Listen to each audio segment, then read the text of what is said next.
toyo sauce. Buhay Japan! Tutunawin niyo po sa kaserolang pagkukuluan niyo yung cornstarch, brown sugar, tapos lagyan niyo po ng konting toyo. Ayun, pag tunaw na siya lahat, saka niyo po siya pakuluan.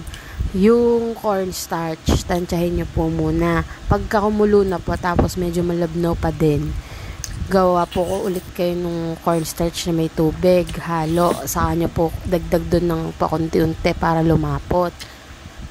Oh, ayan, diba? Dahil hindi ko nga masyado pang kabisado at first time akong gumawa nito.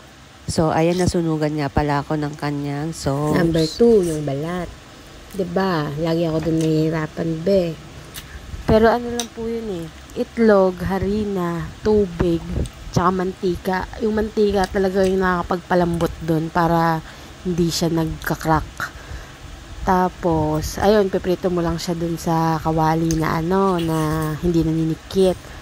Pahiran mo lang po ng konting-konting mantika lang para hindi mahirap baliktadin. Number 1, yung laman. Igisa mo po yung sibuyas, bawang, giniling. Tapos yung kamote, carrots, tofu, tsaka yung repolyo.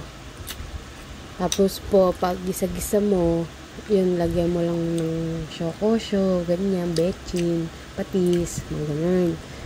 Tapos po, tapos na yun. At ayan, ang galing talaga ng aking tutor. Ganyan-ganyan lang kami magturoan pero nakakapagluto ako ng mas maayos. At dahil first time nga pala ako magluto nito dahil may order lang na biglaan. So ayan, tinry ko nga pala ang sarili ko. Tandaan nyo, lahat ng bagay pwedeng subukan kahit hindi nyo nalalaman, aalamin nyo para kayo umunlad. Syempre, para hindi tayo mapahiya, tinikman ko muna kung gano'n nga ba kasarap. Perfect!